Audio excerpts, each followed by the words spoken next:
Բարև հայրենակից, նախ շնորհակալ եմ լրատվամիջոցին ինձ ընձեռված հնարավորության համար։ Մեր հանրապետությունը ես ցավ ի սիրտ եմ հիմա ասում, 8-րդ տարին է ալեկոծվում է։ Ինչու՞։ Ով է մեղավոր սրա համար։ Մենք ինքներս եւ մեր հայրենակիցների այն մասը, ովքեր 2018 թվականի գարնանը կարծում էին, թե մի մեծ գործ են անում։ Ճիշտն ասած, ես այն ժամանակ գտնվում էի հիվանդանոցում իմ որդու հետ եւ չգիտեի փողոցում ինչ էր կատարվում։ Բայց երբ ասում էին հիվանդանոցում, որ ժողովուրդը գնում է Նիկոլի հետևից, ես ուղղակի պապանձվում էի, ինչպես թե, ով է այդ Նիկոլը, այն որ տարասխալներով, կետադրական սխալներով, հայոյախոսությամբ թերթեր լույս ընծայում, որի մեջ երևի միակ պիտանի հատվածը խաչվարի հատվածն էր, որ կարելի էր լուծել։ Մնացածը աղտեղություն էր։ Ժողովուրդ, դու գնացել ես նրա հետևից, դու ես բերել նրան, քո մի զգալի մասը պարում էր փողոցներում, մատաղ էր անում, էլ չեմ խոսում 21 թվականի ընտրությունների ժամանակ, որը պարզապես հանցագործություն էր։ Մենք պարտավոր ենք եղածը ուղղել։ Սխալվելը սովորաբար ասում են սարսափելի չէ։ Սարսափելին սխալը չընդունելը եւ այն մասնավորապես չուղղելն է։ Այդ սխալը վերացնելու, հետևանքները վերացնելու, նորի լուսավորի հետևից գնալը մեր բոլորի պարտքն է։ Այսօր այնքան քիչ նշանակություն ունի, ով ձայն տվեց, ով չտվեց։ Դա հարցի երկրորդական կողմն է։ Հարցի առաջնայնությունը այն է, որ այսօր մեր երկիրն է փլուզվում։ Մեր հազարավոր զավակները, մեր սերմնացանները մնացին հողի տակ, առանց ծիլ արձակելու։ Մեր հրաշք աշխարհի, մեր հրաշք հայկական լեռնաշխարհի հրաշալի այդ հատվածը Արցախն է հանձնված, մենք չենք կորցրել, հանձնվել է Արցախը։ Ես այն քիչ երջանիկ մարդկանցից եմ, որը տեսել է Տիգրան Մեծի Հայաստանը։ Եվ այդ Տիգրան Մեծի Հայաստանի այդ հրաշագեղ երկնային դրախտի հրաշագույն մասն էր Արցախը։ Ժողովուրդ, դու դուրս չես եկել Արցախի համար, ինչպես հարկն է։ Հիմա, երբ մնացել է պետության ու պետականության մի ընդամենը մեկ հենասյուն, որը հայ առաքելական եկեղեցին է, սա էլ են կուլ տալիս։ Ժողովուրդ, բա դու ինչի համար ես։ Քո առաքելությունը ո՞րն է։ Ուզում եմ իմանալ։ Ես քո մի մասնիկն եմ։ Ես օր ու գիշեր դադար չունեմ, անկեղծ եմ ասում։ Սրտիցս արյուն է ծորում։ Մի կողմ դնենք կաթողիկոսի անձը։ Կարող է շատ բաներ ինձ էլ դուր չեն գալիս, բայց չէ որ այստեղ դրված չէ անձի խնդիր, դրված է հայ առաքելական եկեղեցու գահի խնդիրը։ Անկախ այն բանից, թե այդ գահի վրա ով է։ Հիմա, եթե մենք կոնկրետ իմ օրինակով ասեմ, ես ատելով ատում եմ ՔՊՆ-ի իր ղեկավարին, ես էլ եմ ասել, բարդ կյանք եմ ունեցել, դժվար, բայց երբեք ատելությամբ չեմ տառապել, ոչ մի պայմանում, բայց արդեն 8-րդ տարին է սկսվել, որ ես ատում եմ այս ԿՊ կոչված ժանտախտը, որովհետև մահը ԿՊ անունն առած սավառնում է մեր երկնքում եւ չի հեռանալու, քանի այստեղ ԿՊ-ն է։ Հիմա եթե ես ատում եմ այս թուրքի լամուկին, ես այլ կերպ չեմ անվանում նրան, նշանակում է պիտի ուզենամ հայոց պետականության կործանումը, հա? Ես պատմության մասնագետ եմ։ Ես տասնամյակներ շարունակ, երբ երեխաների հետ անցել եմ հայ առաքելական եկեղեցու մասին դասերը, գիտեք ինչ եմ ասել, ասել եմ երեխաներ, իբարս հայ առաքելական եկեղեցու, այս եկեղեցին, մեր եկեղեցին, իր պատմությունը չի գրել կաթոլիկ եկեղեցու նման աուտոդաֆեներով, ողջակեզերով, այն եկեղեցիների, տաճարների ներքնահարկերում ամրացված ցցերով, որոնց վրա պատժում էին եկեղեցուց իբր շեղվածներին։ Հայ եկեղեցին, հայոց եկեղեցին, պահել պահպանել է երկիրը, լեզուն, մշակույթը, այն անթիվ անհամար մատյանները, որոնք գրվել են եւ որոնք հայոց պատմությունը հասցրել են այսօրվա օրերին, գրվել են հայոց եկեղեցիների ներքնահարկերում, մոմի ջրակի լույսի տակ, բայց գրվել են ու պահել են պատմությունն ու մշակույթը։ Ես ստեղծագործող եմ, իմ հայրենապատումում այսպիսի տողեր ունեմ, երբ թշնամիները հարձակվել են մեր երկրի վրա, տառն են քարատում, կրակը նետում, բայց այդ բանակին չկար վերջ վախճան, որտև հայոց տառերը փոխարինեցին մեր չունեցած բանակներին, Տիգրան մեծի բանակները վաղուց չկան, բայց Մեսրոպյան տառերը կան, Մեսրոպյան բանակը կա, եւ այդ բոլորի պահելու, պահպանելու աննահանջ կարող եմ ասել,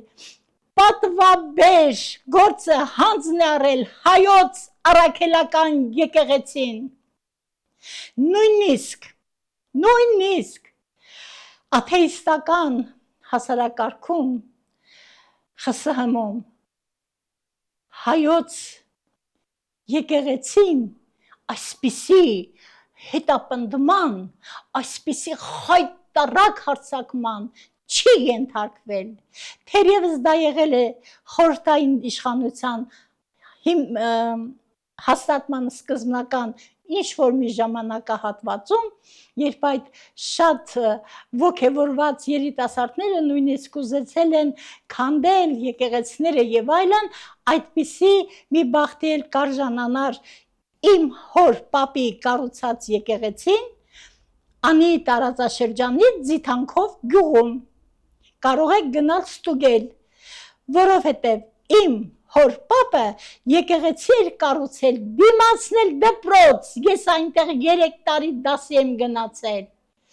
եւ այս եղանակով են պահել պահպանել մեր մշակույթը, մեր էությունը, մեր ինքնությունը, որովհետեւ առանց հավատի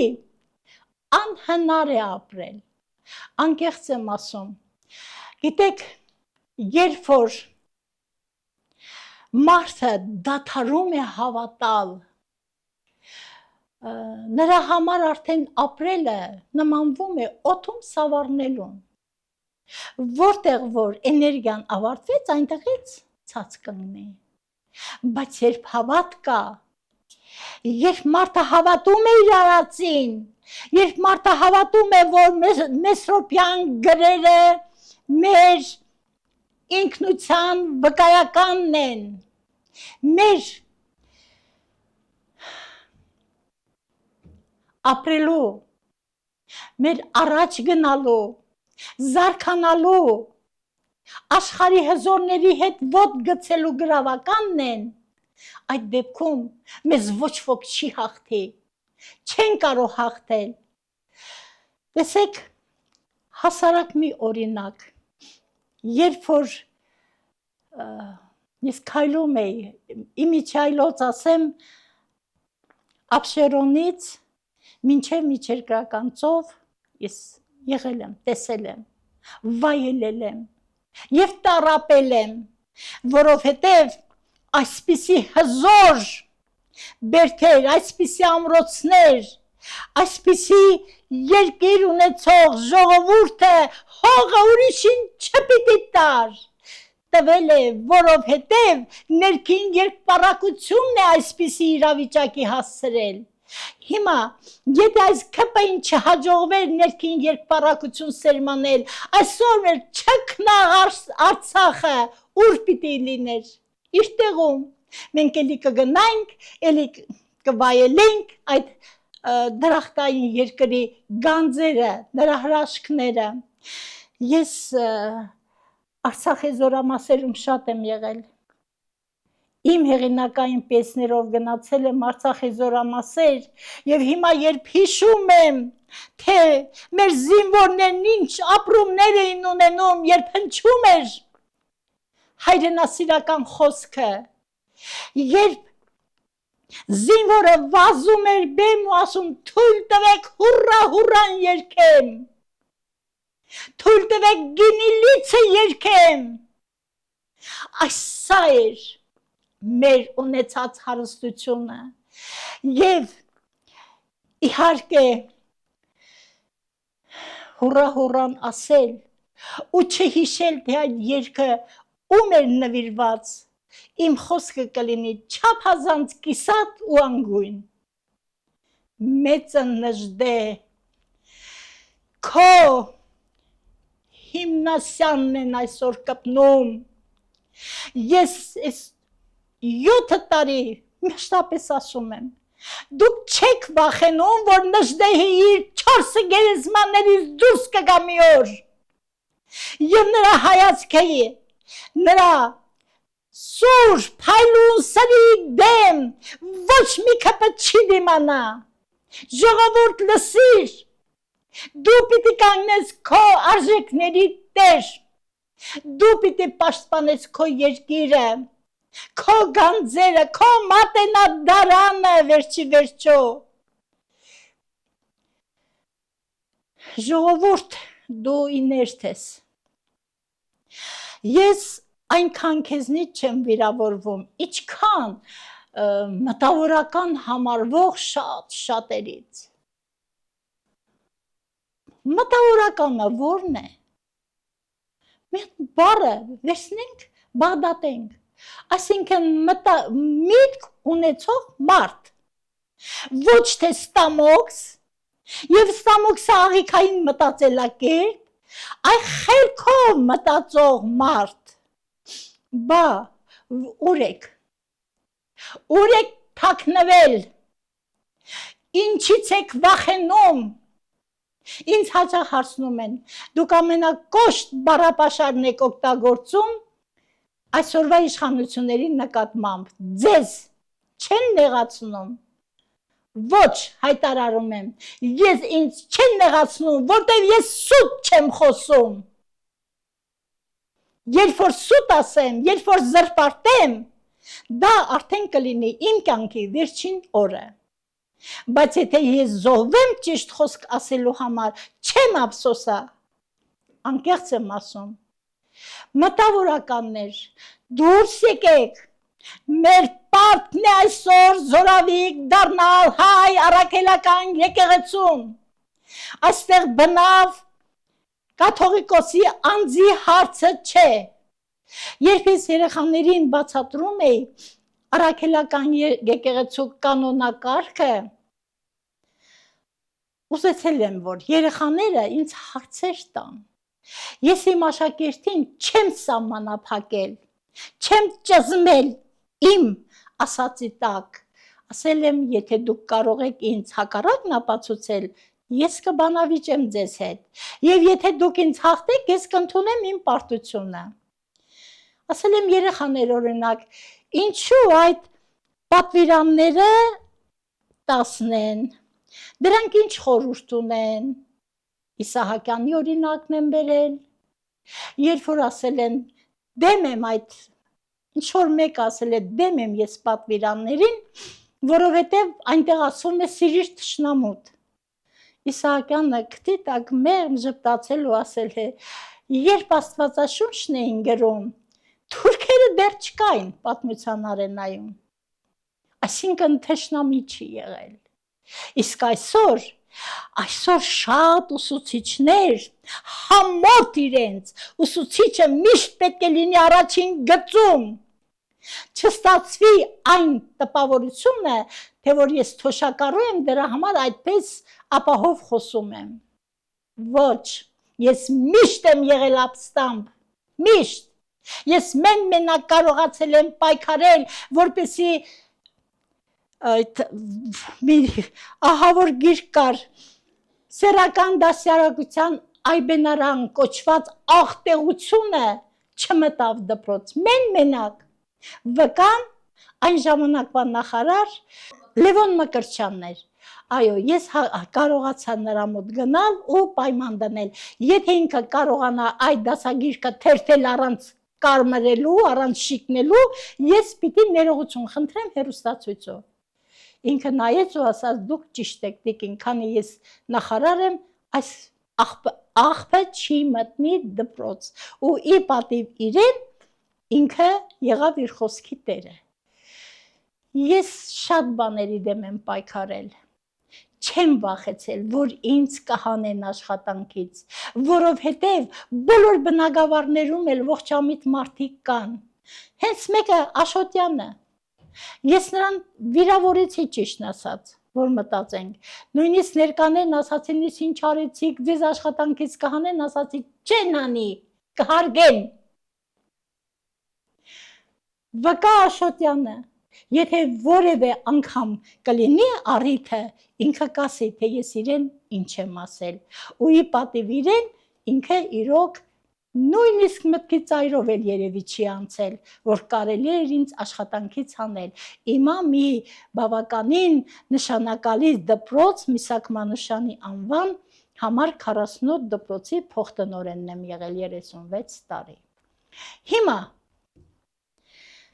մենք այսօր կանգնած ենք լինել չլինելու հարցի առաջ, եթե մենք տանուլ տվեցինք եկեղեցու այս իրավիճակը, իմացեք, որ մենք էլ ապրելու իրավունքից կզրկվենք, որովհետև ոչ ոք պարտավոր չէ մեր փոխարեն պայքարել, հիմա էր որ տանուլ տանք, էլի պիտի վայրահաչ արձակեն ռուսներ մեղավոր, պարսիկներ մեղավոր, հա? Այս մեղքում վրա գցենք ժողովուրդ, դու պիտի ոտքի կանգնես, դու պիտի քո տանը, քո կրոնին, քո հավատին տեր կանգնես, ամսի մեկին ես իմ հորական տան Սուրբ Ստեփանոս նախավկա մատորի օրվան նվիրած միջոցառմանն էի, ես մոմ եմ վարել, ասել եմ, Տեր Աստված, դու պահապան կանգնիր երկրին հայոց և նրա անմահական երկրին, նրա ջրին, նրա օդին, նրա հավատքին, նրա վանքերին, ժողովուրդ, գնա, մի ալարիր, օրինակ ինձ համար կարևոր չի եղել, ես ինչ եմ հագել, ինչ եմ կերել, ինձ համար կարևոր է եղել, որտեղ եմ եղել և ինչ եմ տեսել, երբ որ Կիլիկիայի վանքերն ենք մտնում, մարդու սիրտն է քրքրվում, Լամրոնի վանքը, մանուշակագույն ժայռերին թիկնած վանքը գերության մեջ է, Տարսոնի Կիլիկը հայոց կաթողիկոսների և արքաների օծման եկեղեցին մսկիթի է վերածված, Էրզրումի են հրաշք, պարզապես հրաշք, կաթոլիկ եկեղեցին գերի է, հասկանում եք, ուրեմն մեզ զրկում են ոչ միայն Արևմտյան Հայաստանի և Կիլիկիայի մասին խոսելուց, այլև այս վայրահաճ շները ես ներողություն եմ խնդրում իմ ունկնդրից և ակնդրից, ես իմ ազգի թշնամիների մասին չեմ կարող բարեկիրթ արտահայտվել, եթե նույնիսկ ինձ կախաղան կբարձրացնեն։ Այսօր Տաթևը դուք հասկանում եք նորավանքը, կարմրավանքը, վահանավանքը, որ մեկնասեմ բոլոր այս վանքերը այսօր վտանգի տակ են, ժողովուրդ դուրս արի, կանգնիր քո գահին, քո հավատքի գահին պահապան և ոչ մի կողմնակի, օտարի ուղարկած, օտարին ծառայության լծված որևէ գոյանք չի կարող քեզ հաղթել։